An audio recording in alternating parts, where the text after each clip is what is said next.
Lewis's Medical Surgical Nursing, 11th edition, Chapter 13, Immune Responses and Transplantation. Our bodies have several defense mechanisms for protecting ourselves. One of the most complex is the immune response. Immune processes must be functioning properly for the body to defend itself against the presence of foreign substances. This response is critical to maintaining health. Thus, many problems occur when the immune response is altered. These problems are closely related to the concepts of inflammation, infection, and tissue integrity. You will find that the care of patients with immune disorders, discussed in this chapter, will be similar to the care of patients with inflammation, Chapter 11, neutropenia, Chapter 30, and general infection, Chapter 14. Normal immune response. Immunity is the body's ability to resist disease. Immune responses serve the following three functions. 1. Defense. The body protects against invasions by microorganisms and prevents the development of infection by attacking foreign antigens and pathogens. 2. Homeostasis. Damaged cellular substances are digested and removed. Through this mechanism, the body's different cell types stay uniform and unchanged. 3. Surveillance. Mutations continually arise but are recognized as foreign cells and destroyed. Antigens. An antigen is a substance that elicits an immune response. Most antigens are composed of protein. However, other substances, such as large polysaccharides, lipoproteins, and nucleic acids, can act as antigens. All the body's cells have antigens on their surface that are unique to the person and enable the body to recognize itself. The immune system normally becomes tolerant to the body's own molecules. Therefore, it is non-responsive to self-antigens. Types of immunity. We classify immunity as innate or acquired. Innate immunity is present at birth. Its primary role is first-line defense against pathogens. This type of immunity involves a non-specific response, and neutrophils and monocytes are the primary white blood cells, WBCs, involved. Innate immunity is not antigen-specific, so it can respond within minutes to an invading microorganism without prior exposure to that organism. Acquired immunity. Acquired immunity is the development of immunity, either actively or passively. Table 13.1. Let's take a look at that. Table 13.1, types of acquired specific immunity. Type, active. Natural. Natural contact with antigen through actual infection, e.g. chickenpox, measles, mumps. Passive, natural. Transplacental and colostrum transfer from mother to child, e.g. maternal immunoglobulins passed to baby. Active, artificial.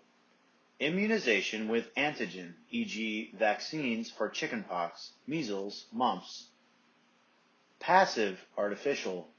Injection of serum with antibodies from one person, e.g.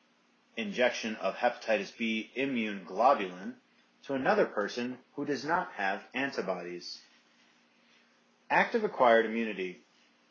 Active acquired immunity results from the invasion of the body by foreign substances such as microorganisms and the subsequent development of antibodies and sensitized lymphocytes. With each reinvasion of the microorganisms, the body responds more rapidly and vigorously to fight off the invader.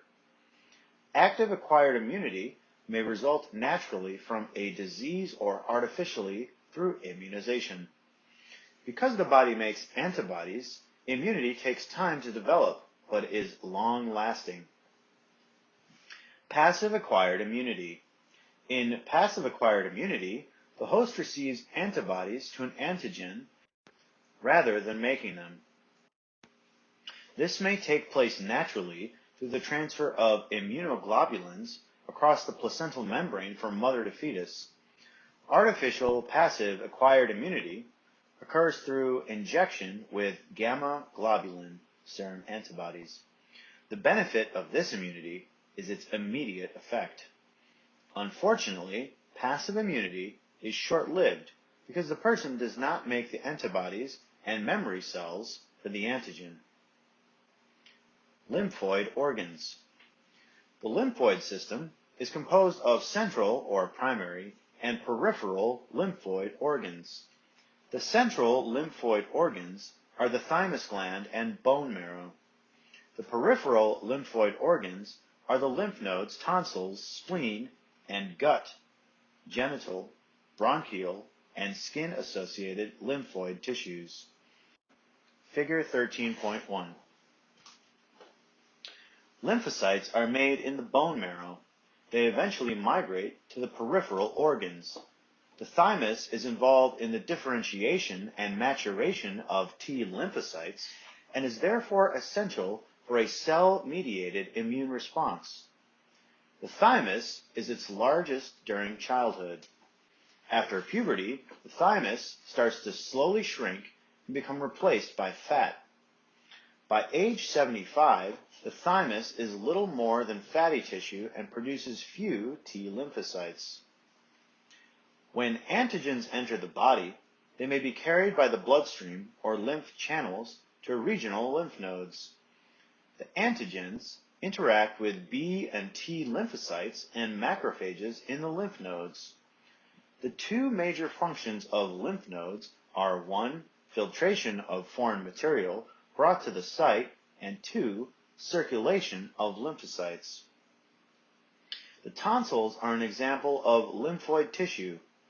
The spleen, a peripheral lymph organ, is important as the primary site for filtering foreign antigens from the blood.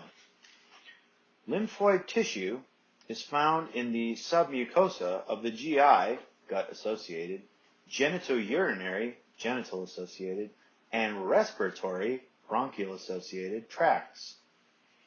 This tissue protects the body from external microorganisms. The skin-associated lymph tissue consists primarily of lymphocytes and Langerhans cells, type of dendritic cell, found in the epidermis of skin. When Langerhans cells are depleted, the skin cannot initiate an immune response. Therefore, a delayed hypersensitivity reaction, as determined by skin testing with injected antigens, does not occur. Cells involved in immune response. Mononuclear phagocytes. The mononuclear phagocyte system includes monocytes in the blood and macrophages found throughout the body. Mononuclear phagocytes have a critical role in the immune system. They are responsible for capturing, processing, and presenting the antigen to lymphocytes. This stimulates a humoral or cell-mediated immune response. Capturing is accomplished through phagocytosis. The macrophage-bound antigen, which is highly immunogenic, is presented to circulating T or B lymphocytes and thus triggers an immune response. Figure 13.2. Lymphocytes. Lymphocytes are made in the bone marrow. Figure 13.3. They then differentiate into B and T lymphocytes. B lymphocytes. In the early research on B lymphocytes, bursa equivalent lymphocytes, in birds, we discovered that they mature under the influence of the bursa of Fabricius, hence the name B cells. However, this lymphoid organ does not exist in humans. The bursa equivalent tissue in humans is the bone marrow. B cells differentiate into plasma cells when activated. Plasma cells make antibodies, immunoglobulins. Table 13.2. T lymphocytes. Cells that migrate from the bone marrow to the thymus differentiate into T lymphocytes, thymus-dependent cells. The thymus secretes hormones, including thymosin, that stimulate the maturation and differentiation of T lymphocytes. T cells make up 70% to 80% of the circulating lymphocytes. They are primarily responsible for immunity to intracellular viruses, tumor cells, and fungi. T cells can live for a few months to the lifespan of a person. They account for long-term immunity. T lymphocytes can be categorized into T cytotoxic and T helper cells. Antigenic characteristics of WBCs can be classified using monoclonal antibodies. These antigens are classified as clusters of differentiation, or CD antigens. We refer to many types of WBCs, especially lymphocytes, by their CD designations. All mature T cells have CD3 antigen. T cytotoxic cells. T cytotoxic CD8 cells are involved in attacking antigens on the cell membrane of foreign pathogens and releasing cytolytic substances that destroy the pathogen. These cells have antigen specificity and are sensitized by exposure to the antigen. Much like B cells, some sensitized T cells do not attack the antigen but remain as memory T cells.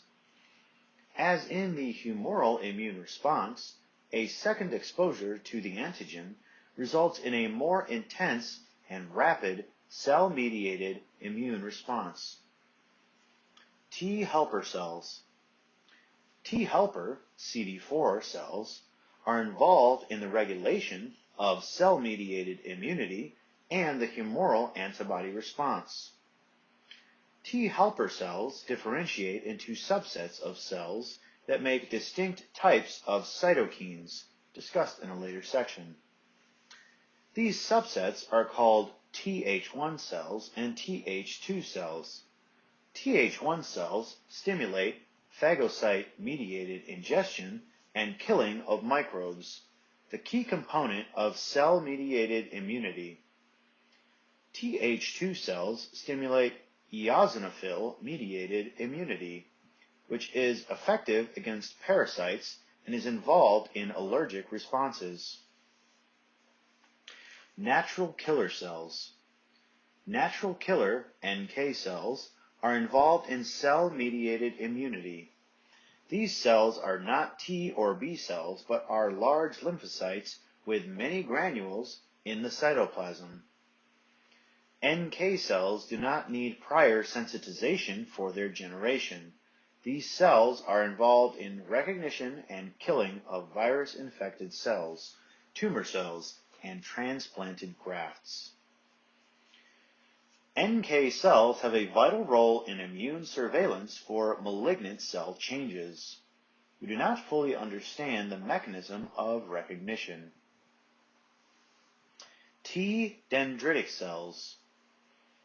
Dendritic cells make up a system of cells that is important to the immune system, especially the cell-mediated immune response.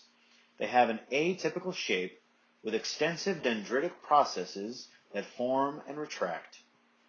They are found in many places in the body, including the skin, where they are called Langerhans cells, and the lining of the nose, lungs, stomach, and intestine.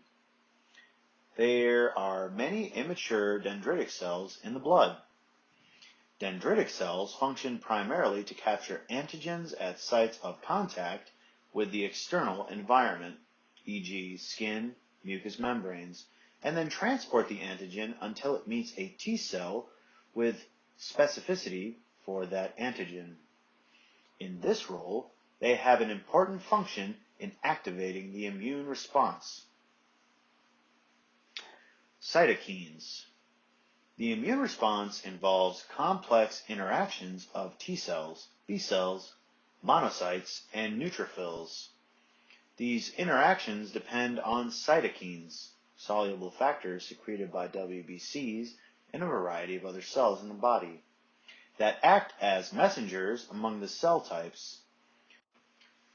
Cytokines instruct cells to alter their proliferation, differentiation, secretion, or activity. Currently, we know of more than 100 different cytokines. They can be classified into distinct categories. Some of these cytokines are listed in Table 13.3. In general, the interleukins, ILs, act as immunomodulatory factors. Colony-stimulating factors act as growth-regulating factors for hematopoietic cells. Interferons are antiviral and immunomodulatory. The net effect of an inflammatory response is determined by a balance between pro-inflammatory and anti-inflammatory mediators. We can sometimes classify cytokines as pro-inflammatory or anti-inflammatory.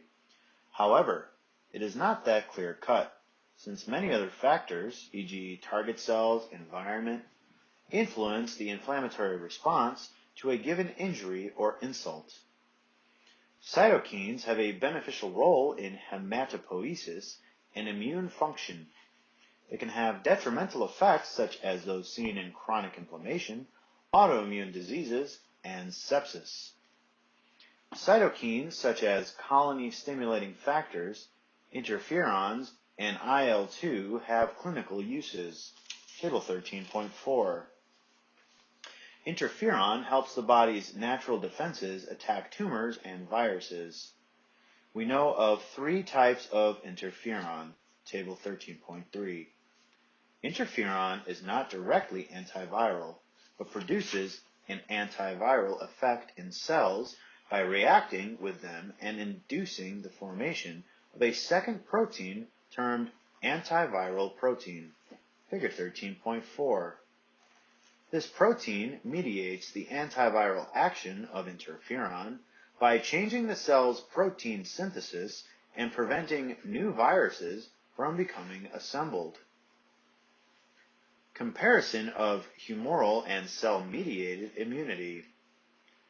Humans need both humoral and cell-mediated immunity to remain healthy. Each type of immunity has unique properties, different methods of action, and reactions against particular antigens. Table 13.5 compares humoral and cell-mediated immunity. Humoral immunity. Humoral immunity consists of antibody-mediated immunity. The term humoral comes from the Greek word humor, which means body fluid. Since antibodies are made by plasma cells, differentiated B cells, and found in the plasma, the term humoral immunity is used.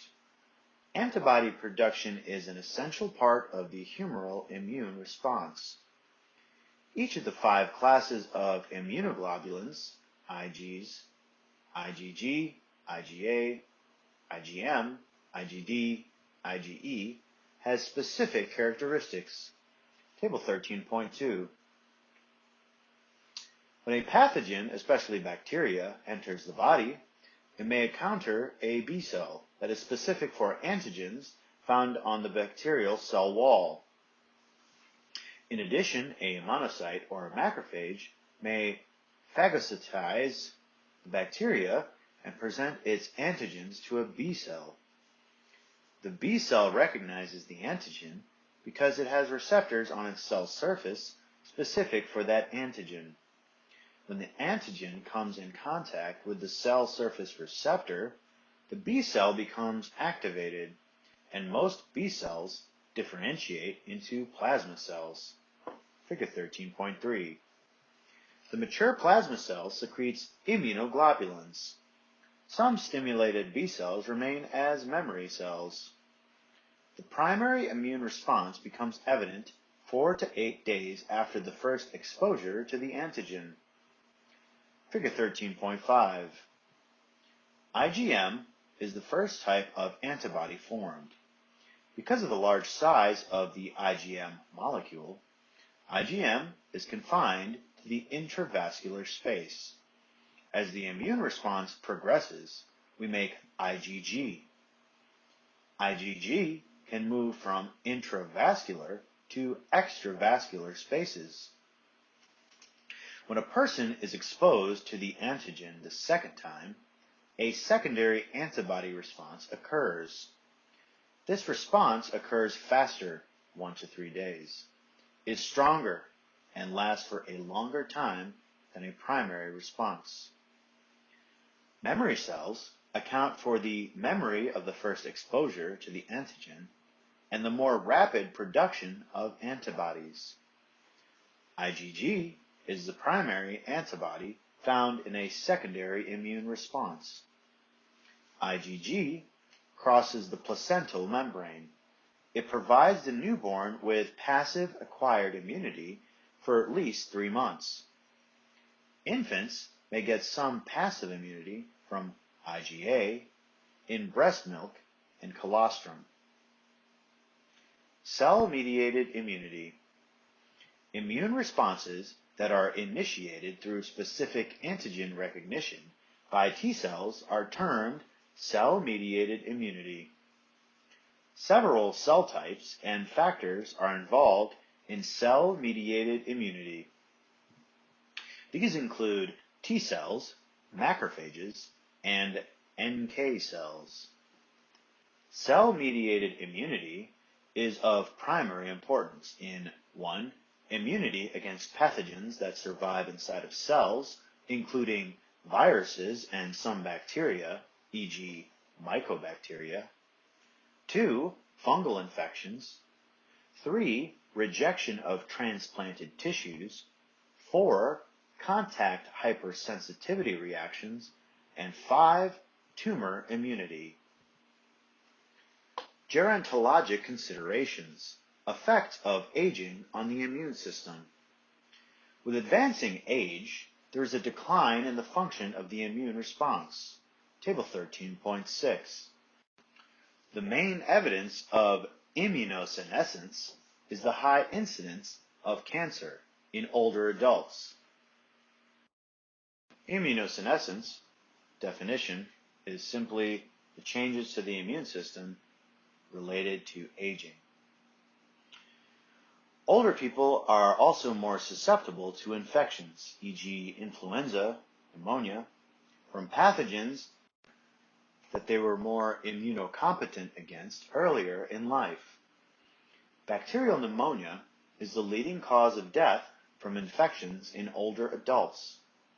The antibody response to immunizations, e.g. flu vaccine, in older adults is considerably lower than in younger adults. The bone marrow is unaffected by increasing age. Immunoglobulin levels decrease with age, leading to a suppressed humoral immune response in older adults. The thymus shrinks with age, along with decreased number of T cells. These changes in the thymus gland are a primary cause of immunosenescence. Both T and B cells show deficiencies in activation, transit time through the cell cycle, and subsequent differentiation. However, the most significant changes involve T cells. As thymic output of T cells diminishes, the differentiation of T cells increases. Consequently, there is an accumulation of memory cells rather than new precursor cells responsive to previously unencountered antigens. The delayed hypersensitivity reaction, as determined by skin testing with injected antigens, is often decreased or absent in older adults. This altered response reflects anergy, an immunodeficient condition characterized by lack of or diminished reaction to an antigen or group of antigens. Altered immune response. Immunocompetence exists when the body's immune system can identify and inactivate or destroy foreign substances. When the immune system is incompetent or under-responsive, severe infections, cancers, and immunodeficiency diseases may occur. When the immune system overreacts, hypersensitivity disorders such as allergies and autoimmune diseases may develop. Hypersensitivity reactions. Sometimes the immune response is overreactive against foreign antigens or reacts against its own tissue, resulting in tissue damage. These responses are termed hypersensitivity reactions. Autoimmune disease, a type of hypersensitivity response, occurs when the body does not recognize self-proteins and reacts against self-antigens.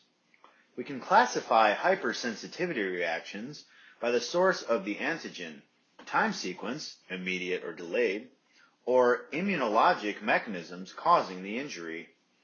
4 types of hypersensitivity reactions exist. Table 13.7. Types 1, 2, and 3 are immediate and are examples of humoral immunity.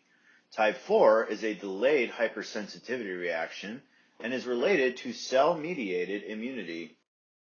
Type 1, IgE-mediated reactions. Anaphylactic reactions are type 1 reactions that occur only in susceptible people who are highly sensitized to specific allergens.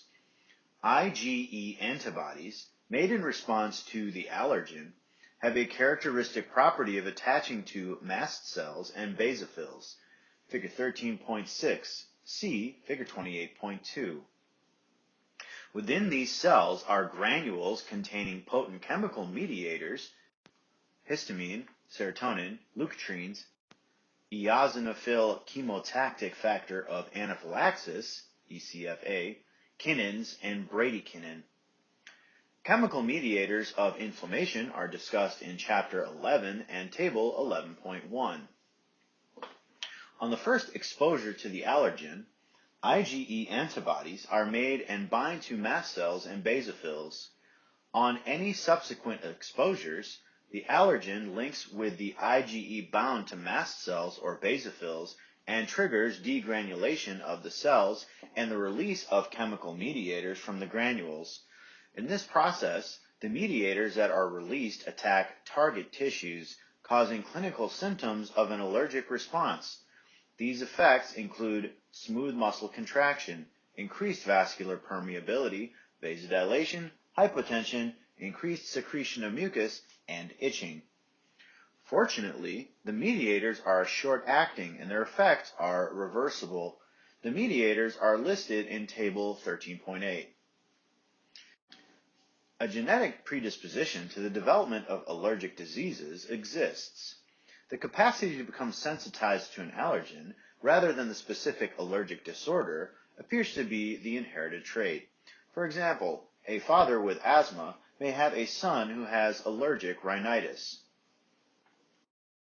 The manifestations of an anaphylactic reaction depend on whether the mediators remain localized or become systemic, or whether they affect specific organs.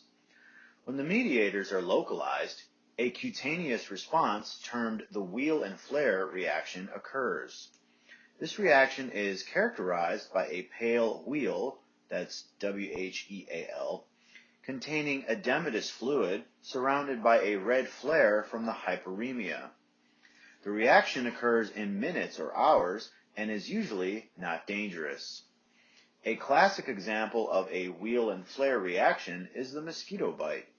The wheal and flare reaction serves as a diagnostic purpose as a means of showing allergic reactions to specific allergens during skin tests. Common allergic reactions include anaphylaxis and atopic reactions. Anaphylaxis. Anaphylaxis can occur when mediators are released systemically, e.g. after injection of a drug, after an insect sting. The reaction occurs within minutes and can be life-threatening because of bronchial constriction and subsequent airway obstruction and vascular collapse. The target organs affected are shown in Figure 13.7. Initial symptoms include edema and itching at the site of exposure to the allergen.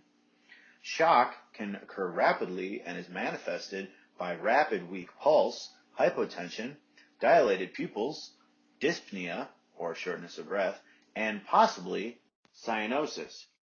Bronchial edema and angioedema can compound shock. Death will occur without emergent treatment. Some of the important allergens that can cause anaphylactic shock in hypersensitive people are listed in Table 13.9. Drugs are the leading cause of anaphylaxis-related deaths. Atopic reactions. Around 20% of the population is atopic, having an inherited tendency to become sensitive to environmental allergens. The atopic diseases that can result are allergic rhinitis, asthma, atopic dermatitis, urticaria, and angioedema. Allergic rhinitis, or hay fever, is the most common type 1 hypersensitivity reaction. It may occur year-round, perennial allergic rhinitis, or it may be seasonal allergic rhinitis. Airborne substances such as pollens, dusts, and mold are the primary causes of allergic rhinitis. Dust, molds, and animal dander often cause perennial allergic rhinitis. Seasonal allergic rhinitis is often caused by pollens from trees, weeds, or grasses. The target areas affected are the conjunctiva of the eyes and the mucosa of the upper respiratory tract. Symptoms include nasal discharge, sneezing, tearing, mucosal swelling with airway obstruction, and pruritus around the eyes, nose, throat, and mouth. Treatment of allergic rhinitis is discussed in Chapter 26 on page 480. Many patients with asthma have an allergic component to their disease. These patients often have a history of atopic disorders, e.g. infantile eczema, allergic rhinitis, food intolerances. Inflammatory mediators produce bronchial smooth muscle constriction, excess secretion of thick mucus, edema of the mucous membranes of the bronchi, and decreased lung compliance. Because of these physiologic changes, patients have dyspnea, wheezing, coughing, tightness in the chest, and thick sputum. Asthma is discussed in depth in Chapter 28. Atopic dermatitis is a chronic inherited skin disorder characterized by exacerbations and remissions. It is caused by several environmental allergens that are often hard to identify. Although patients with atopic dermatitis have high IgE levels and positive skin tests, the histopathologic features do not represent the typical localized Whelan-Flare type 1 reactions. The skin lesions are more generalized and involve vasodilation of blood vessels, resulting in interstitial edema with vesicle formation, Figure 13.8. Dermatitis is discussed in Chapter 23. Urticaria, hives, is a cutaneous reaction against systemic allergens occurring in atopic people. It is characterized by transient wheals, pink, raised, edematous, pruritic areas that vary in size and shape and may occur all over the body. Urticaria develops rapidly after exposure to an allergen and may last minutes or hours. Histamine causes localized vasodilation, erythema, transudation of fluid, wheal, and flaring. Flaring is due to dilated blood vessels on the edge of the wheal. Histamine is responsible for the pruritus associated with the lesions. Urticaria is discussed in Chapter 23. Angioedema is a localized cutaneous lesion similar to urticaria, but involving deeper layers of the skin and submucosa. The principal areas of involvement include the eyelids, lips, tongue, larynx, hands, feet, GI tract, and genitalia. Figure 13.9. Swelling usually begins in the face and then progresses to the airways and other parts of the body. Dilation and engorgement of the capillaries secondary to the release of histamine cause the diffuse swelling. Welts are not present as in urticaria. The outer skin appears normal or has a reddish hue. The lesions may burn, sting, or itch and can cause acute abdominal pain if in the GI tract. The swelling may occur suddenly or over several hours and usually lasts for 24 hours. Type 2, cytotoxic and cytolytic reactions. Cytotoxic and cytolytic reactions are type 2 hypersensitivity reactions involving the direct binding of IgG or IgM antibodies to an antigen on the cell surface. Antigen-antibody complexes activate the complement system, which mediates the reaction. Cellular tissue is destroyed by either 1, activation of the complement system, resulting in cytolysis, or 2, enhanced phagocytosis. Target cells often destroyed in type 2 reactions are erythrocytes, platelets, and leukocytes. The tissue damage usually occurs rapidly. Some of the antigens involved are the ABO blood group, Rh factor, and drugs.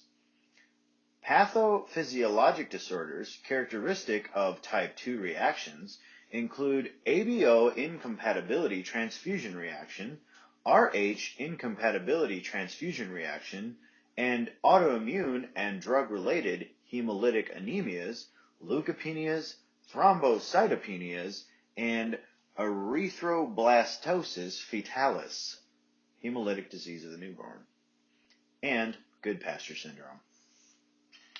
Hemolytic transfusion reactions. A classic type 2 reaction occurs when a recipient receives ABO-incompatible blood from a donor. Naturally acquired antibodies to antigens of the ABO blood group are in the recipient's serum but are not present on the erythrocyte membranes. See Table 29.9. For example, a person with type A blood has anti-B antibodies. A person with type B blood has anti-A antibodies. A person with type AB blood has no antibodies, and a person with type O blood has anti-A and anti-B antibodies. If the recipient is transfused with incompatible blood, antibodies immediately coat the foreign erythrocytes, causing agglutination, clumping.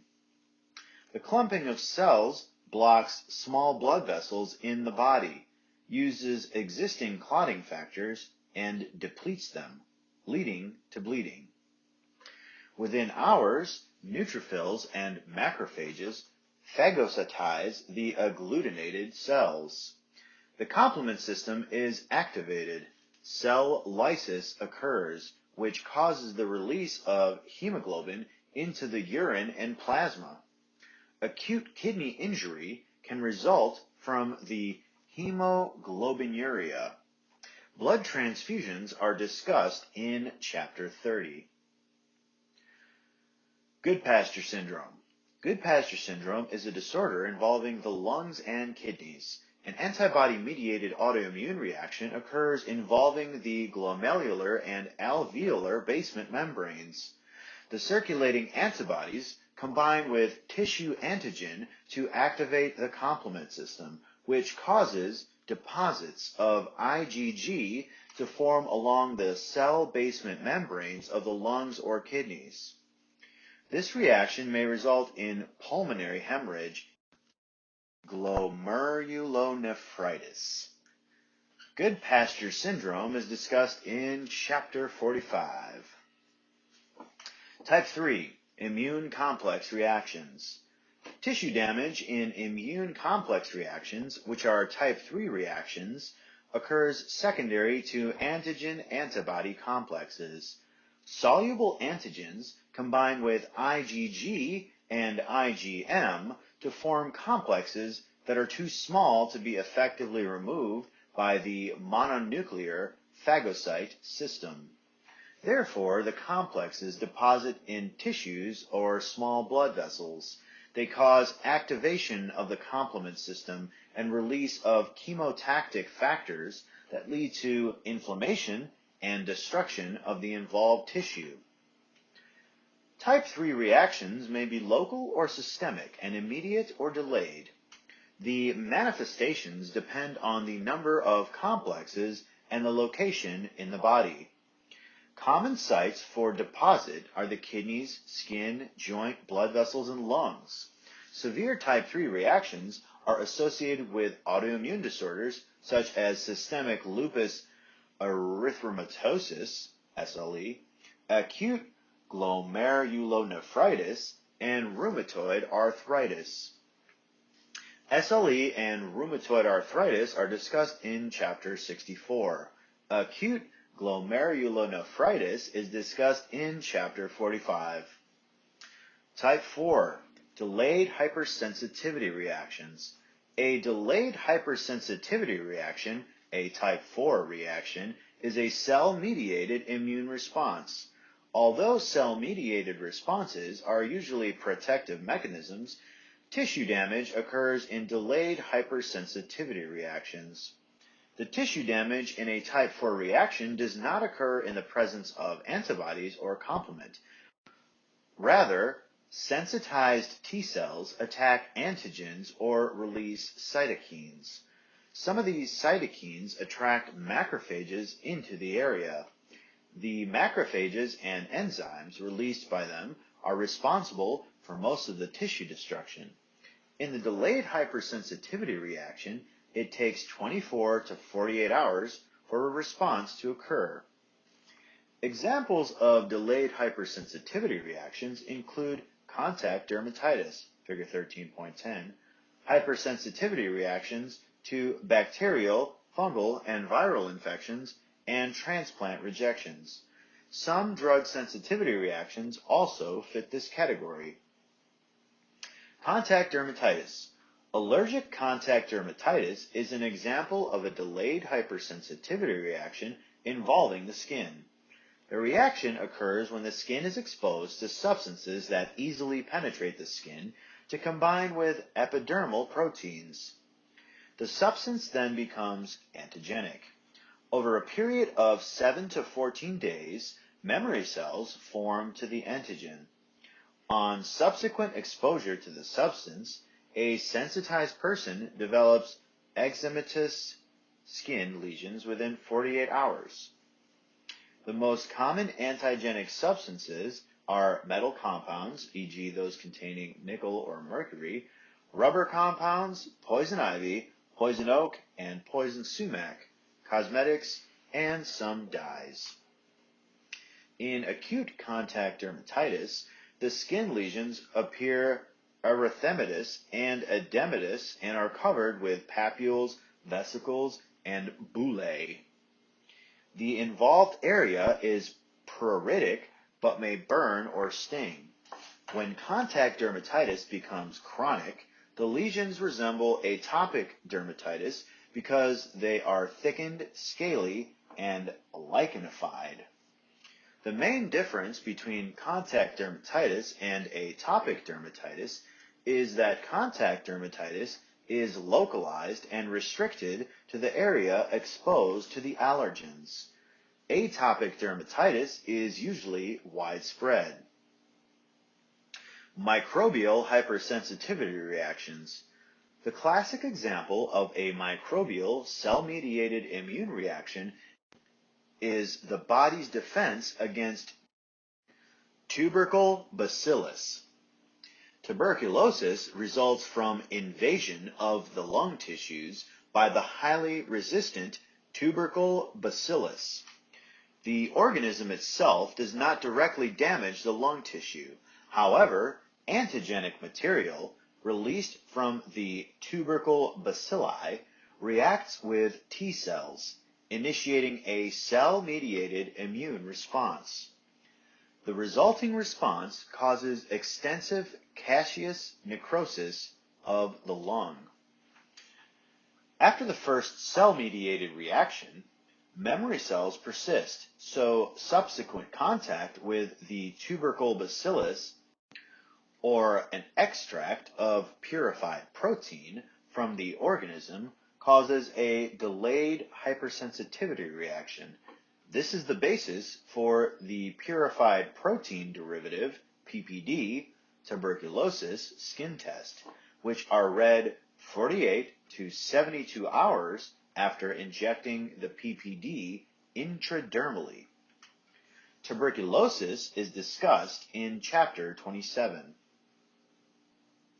Allergic disorders. Assessment.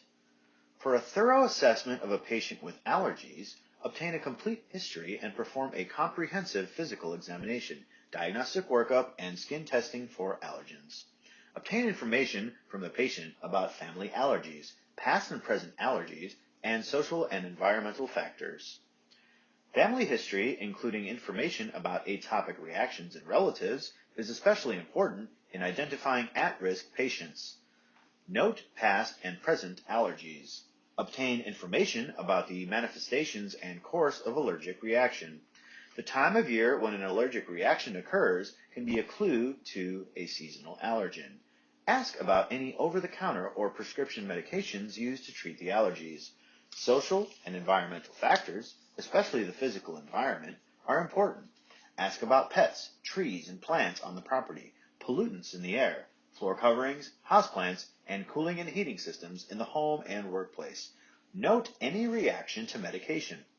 A daily or weekly food diary with a description of any untoward reactions can be useful.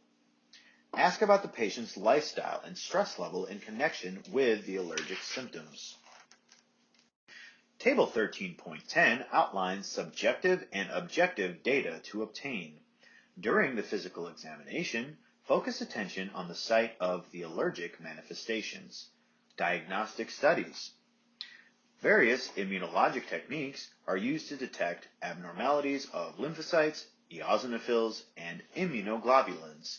A complete blood count, CBC, with WBC differential is done, with an absolute lymphocyte count and eosinophil count. Immunodeficiency is diagnosed if the lymphocyte count is below 1,200 microliters. A microliter is 1/1,000,000th of a liter. So that would be, in the parentheses here, 1.2 times 10 to the 9th liter. T-cell and B-cell quantification is used to diagnose specific immunodeficiency syndromes. The eosinophil count is high in type 1 hypersensitivity reactions involving IgE. The serum IgE level is also generally high in type 1 hypersensitivity reactions and serves as a diagnostic indicator of atopic diseases. We can test sputum and nasal and bronchial secretions for the presence of eosinophils. Pulmonary function tests, especially for forced expiratory volume, are helpful for patients with asthma.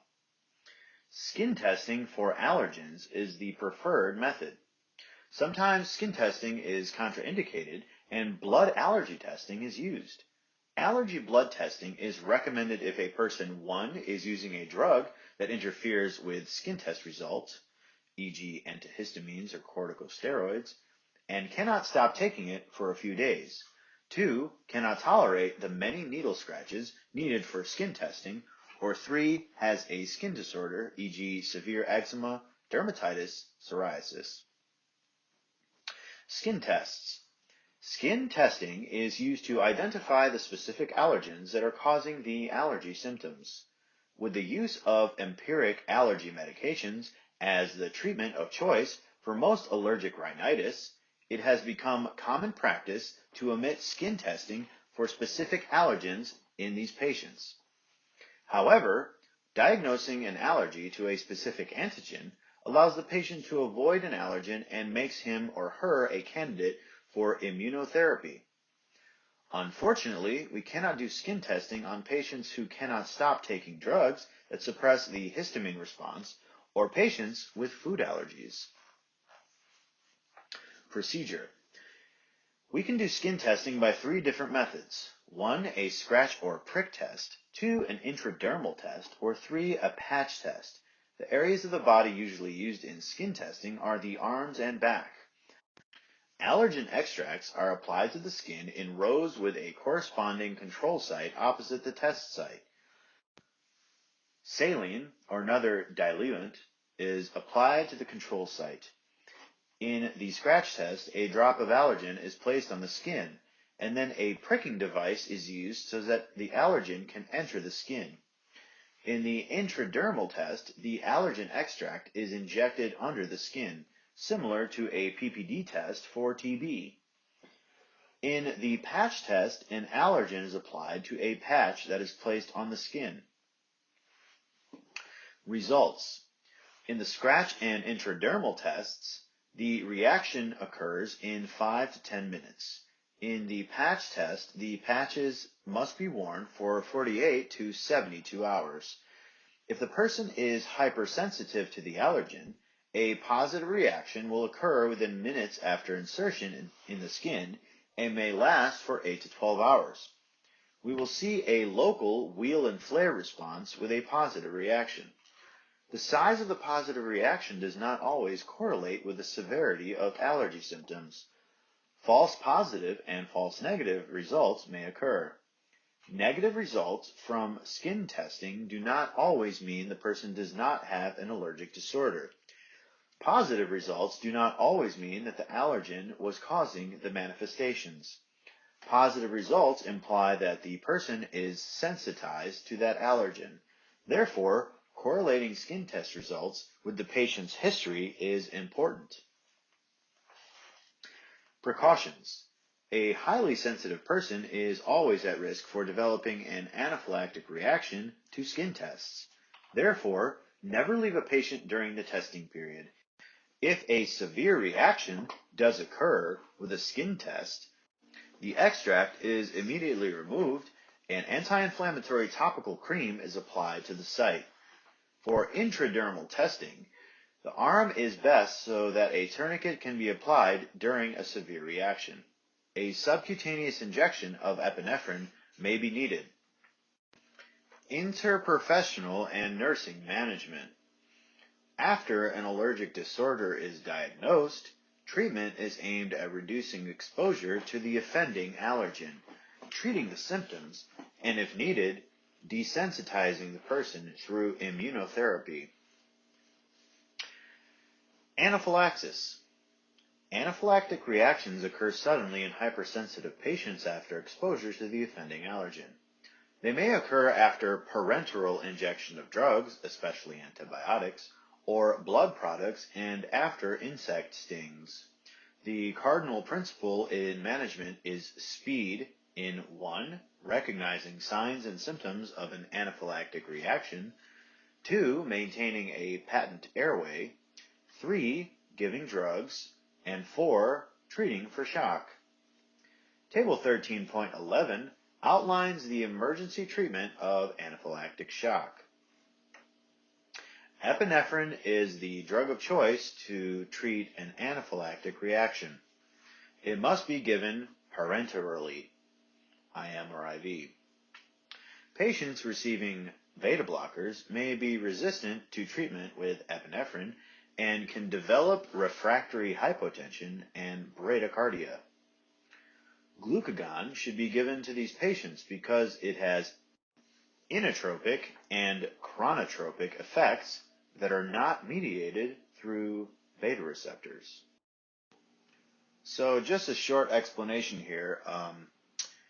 Inotropic and chronotropic characteristics of the heart. So inotropic is the contractility of the heart, and chronotropic controls the heart rate.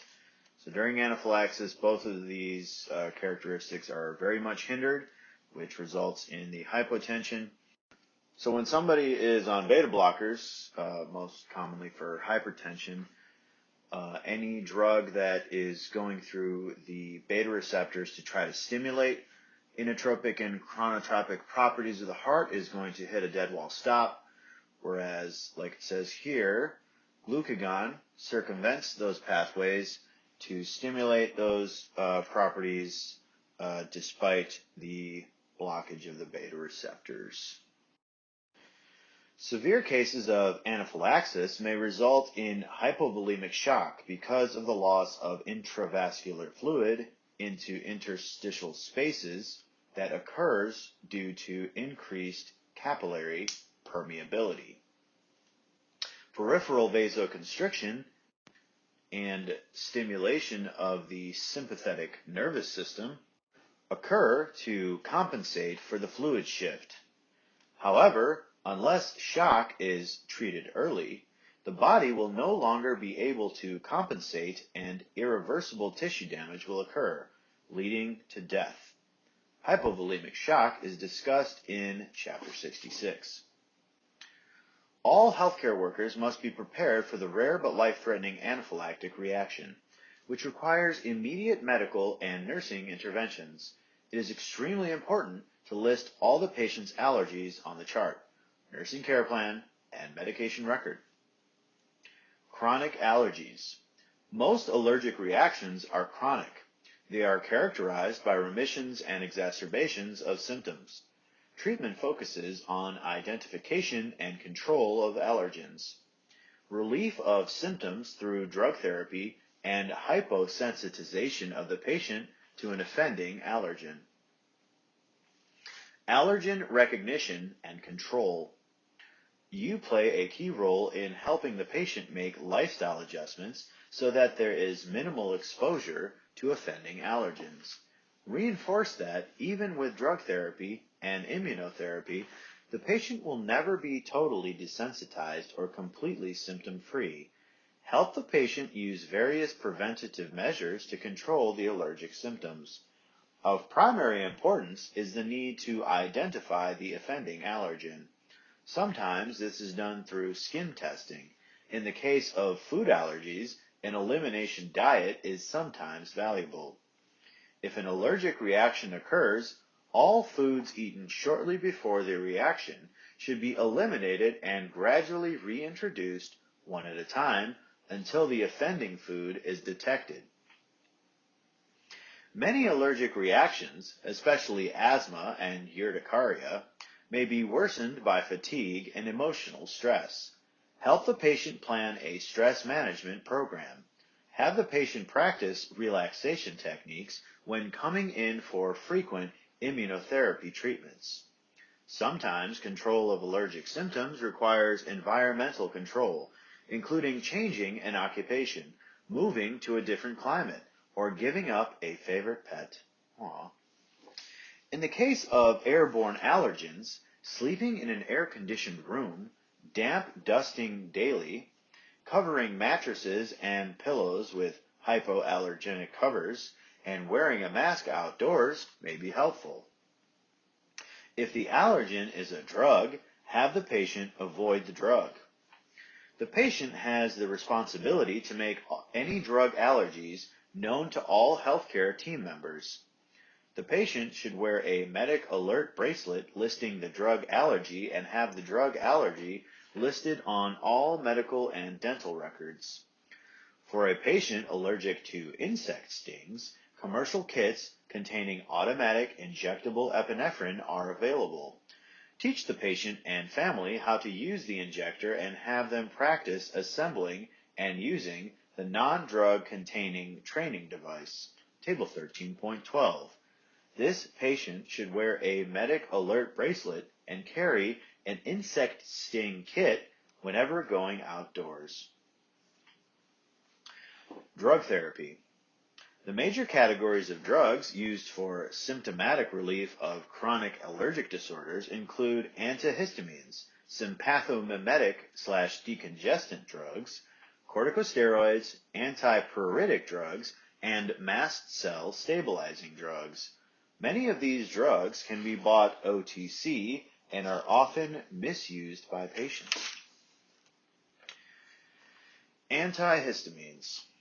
Antihistamines are the best drug for treatment of allergic rhinitis and urticaria. See Chapter 26, Table 26.2. They are less effective for severe allergic reactions. They act by competing with histamine for H1 receptor sites, thus blocking the effect of histamine. Results are best if they are taken as soon as allergy symptoms appear. Antihistamines can be used effectively to treat edema and pruritus. They are ineffective in preventing bronchoconstriction. With seasonal rhinitis, antihistamines should be taken during peak pollen seasons. Sympathomimetic/decongestant drugs. The major sympathomimetic drug is epinephrine, adrenaline. Epinephrine is made by the adrenal medulla and stimulates alpha and beta adrenergic receptors.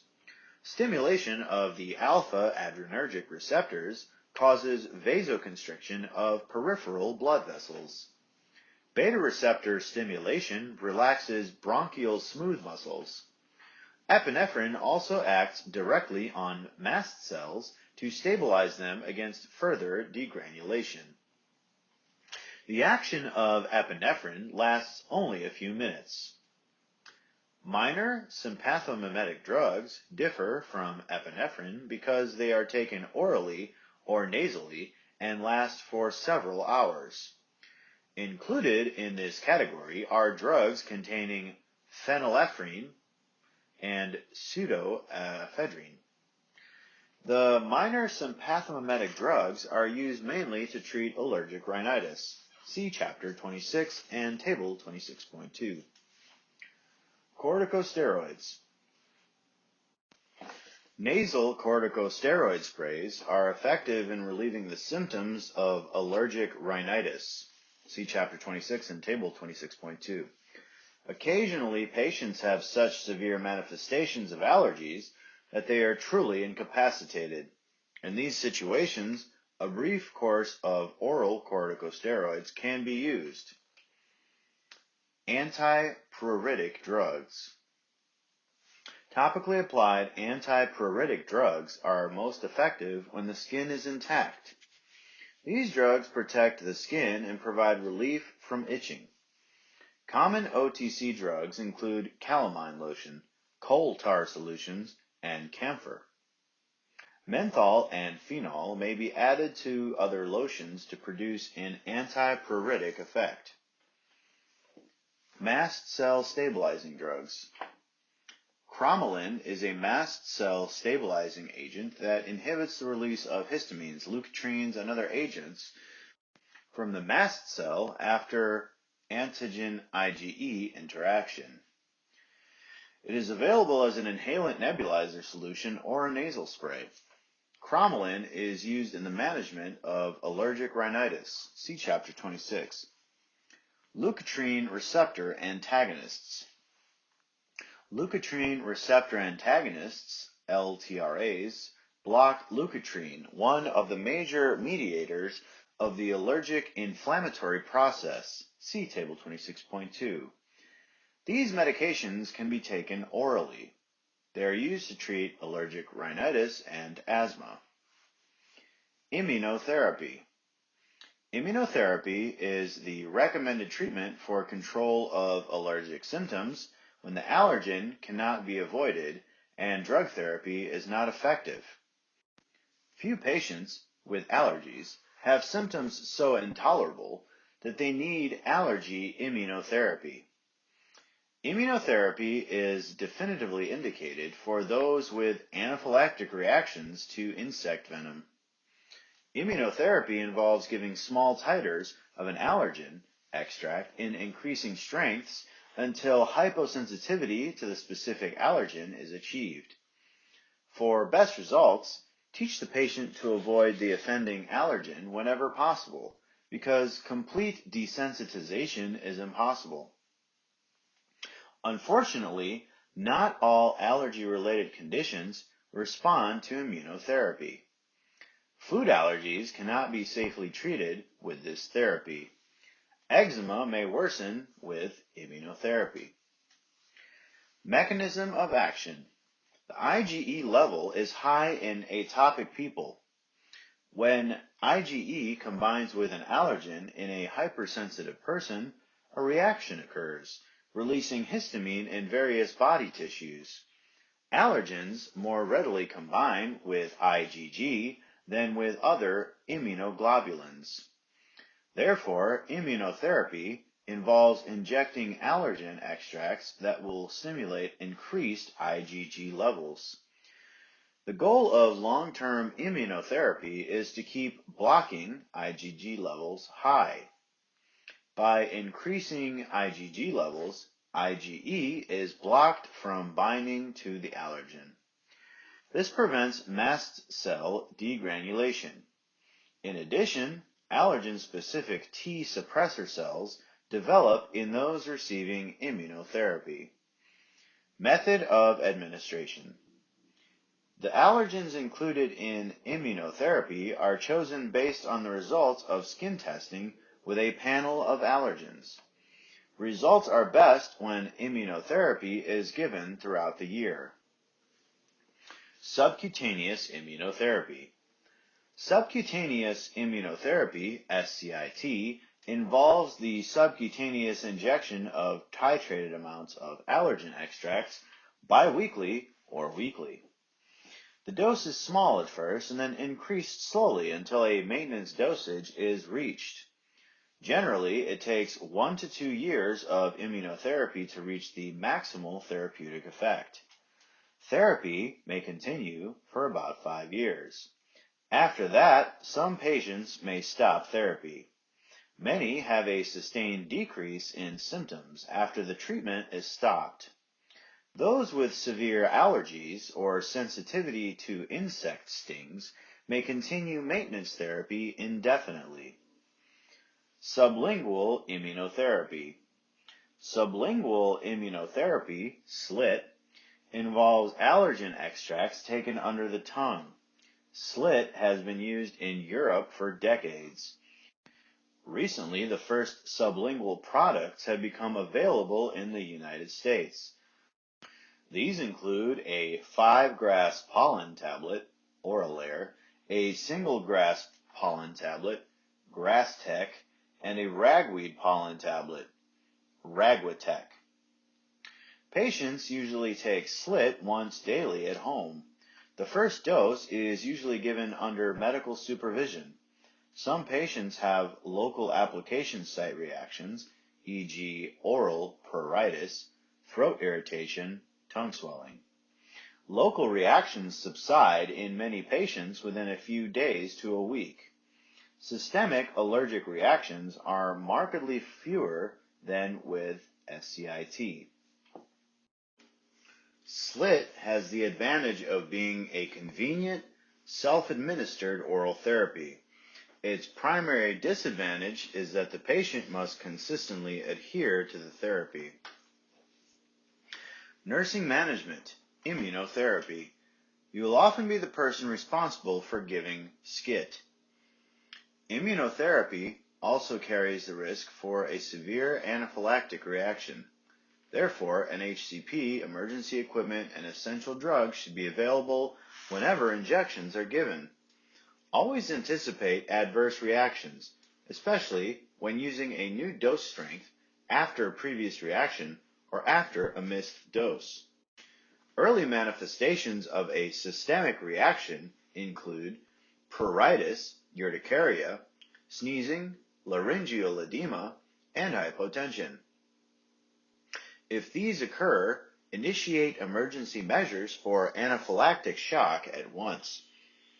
Describe any local reaction according to the degree of redness and swelling at the injection site. If the area is greater than the size of a quarter in an adult, report the reaction to the HCP so that the allergen dosage may be decreased. Record keeping must be accurate and can help prevent an adverse reaction to the allergen extract. Before giving an injection, check the patient's name against the name on the vial. Next, determine the vial strength, amount of last dose, date of last dose, and any reaction information. Always give the allergen extract in an extremity away from a joint so that a tourniquet can be applied for a severe reaction. Rotate the site for each injection. After giving the injection, carefully observe the patient for 20 to 30 minutes, since systemic reactions are most likely to occur immediately. However, warn the patient that a delayed reaction can occur as long as 24 hours later. Latex allergies. Allergies to latex products have become an increasing problem affecting patients and healthcare workers. The increase in allergic reactions has coincided with the sharp increase in glove use. The more frequent and prolonged the exposure to latex, the greater the risk for developing a latex allergy. Besides gloves, we may use many other latex-containing products in healthcare.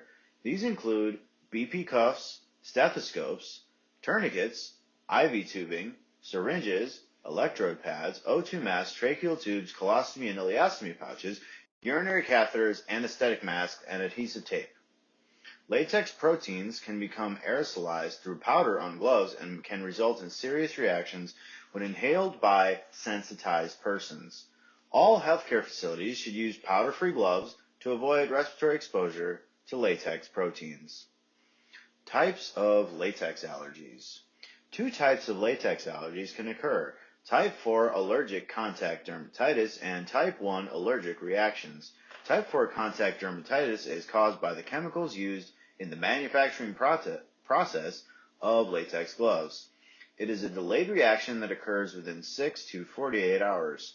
Typically, the person first has dryness, pruritus, fissuring, and cracking of the skin, followed by redness, swelling, and crusting at 24 to 48 hours. Chronic exposure can lead to lichenification, scaling, and hyperpigmentation. The dermatitis may extend beyond the area of physical contact with the allergen. A type 1 allergic reaction is a response to the natural rubber latex proteins and occurs within minutes of contact with the proteins. The manifestations of type 1 reactions can vary from skin redness, urticaria, rhinitis, conjunctivitis, or asthma to full-blown anaphylactic shock.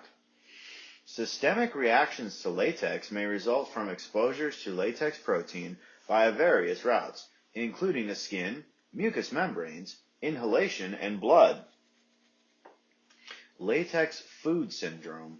Because some proteins in rubber are similar to food proteins, some foods may cause an allergic reaction to people who are allergic to latex. This is called latex food syndrome. The most common of these foods are banana, avocado, chestnut, kiwi, tomato, water chestnut, guava, hazelnut, potato, peach, grape, and apricot. Most people with latex allergy have a positive allergy test to at least one related food.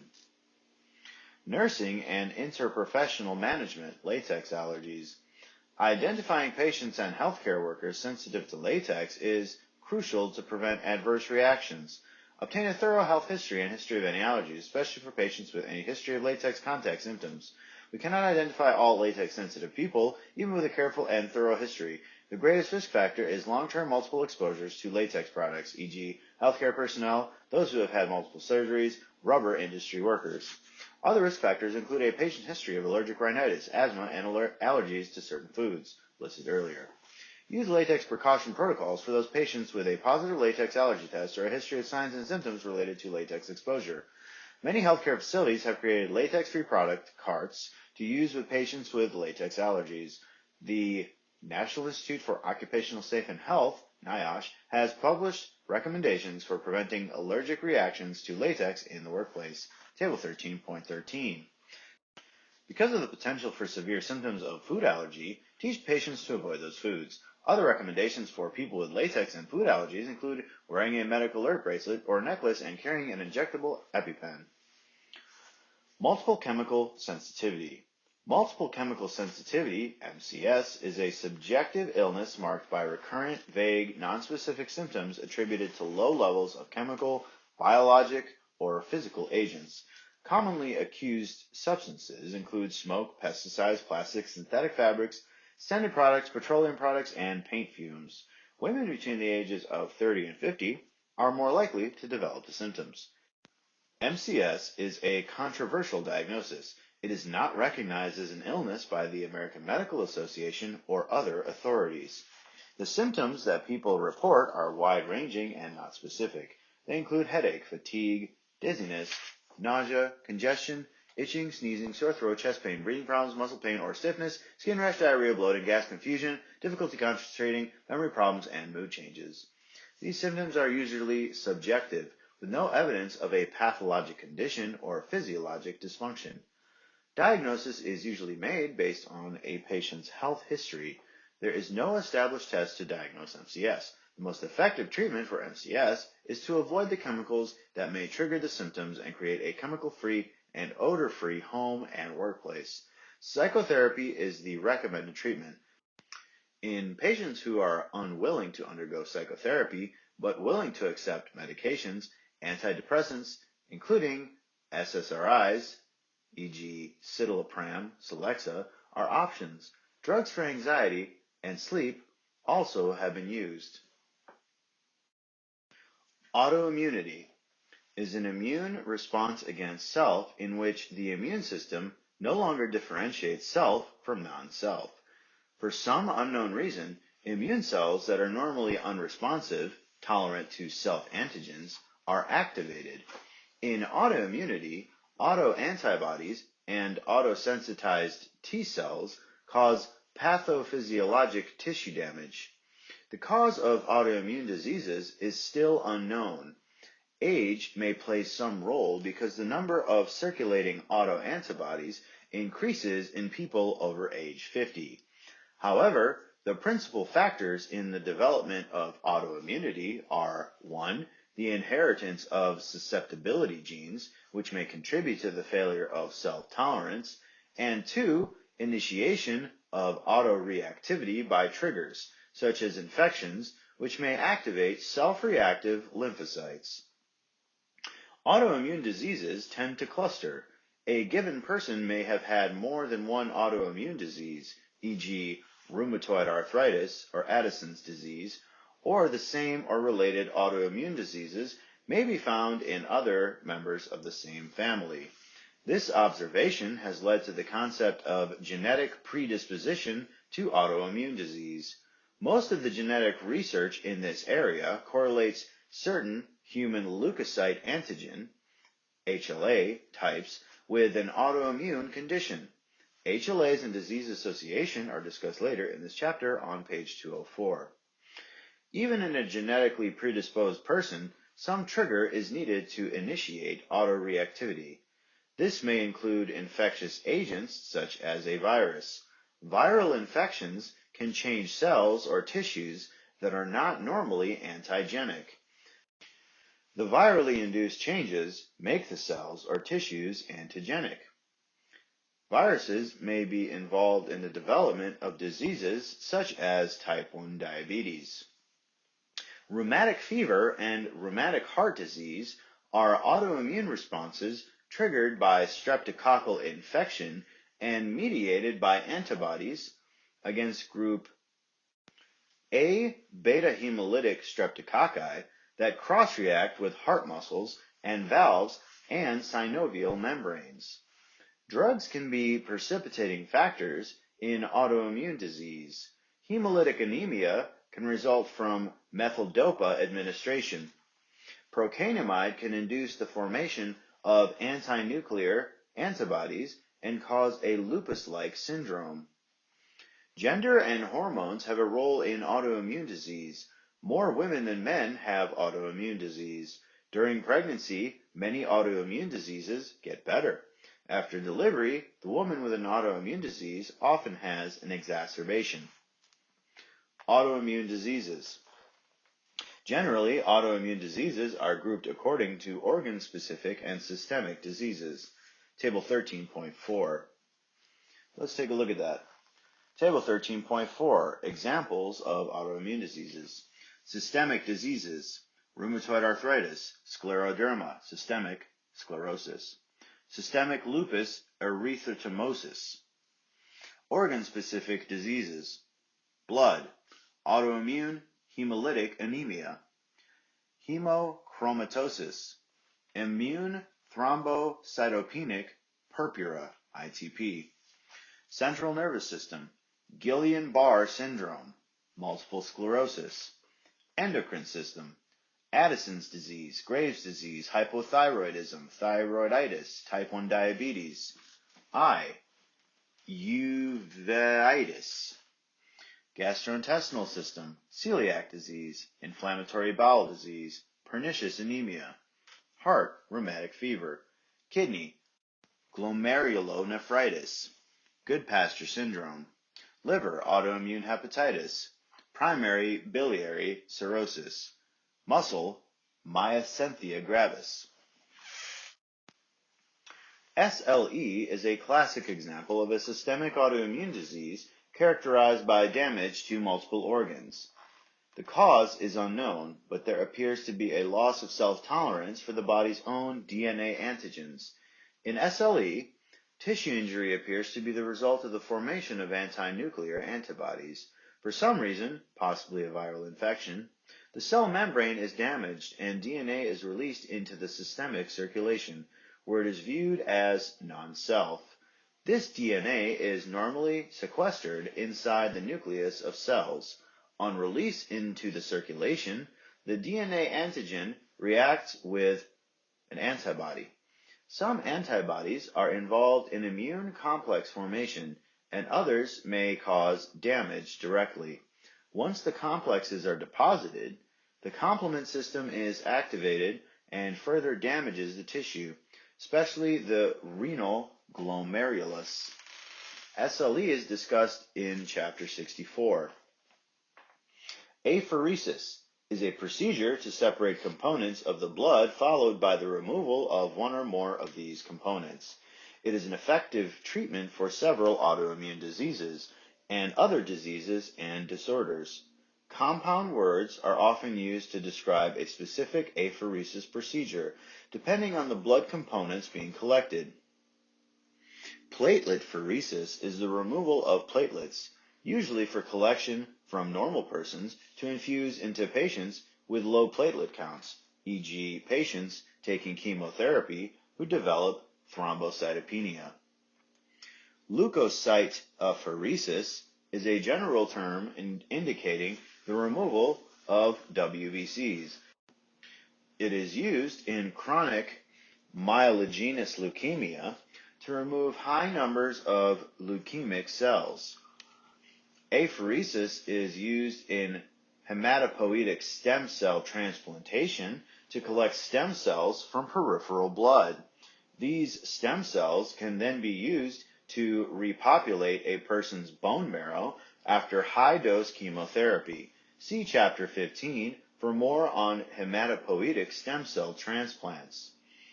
Plasmapheresis. Plasmapheresis is the removal of plasma-containing components causing or thought to cause disease.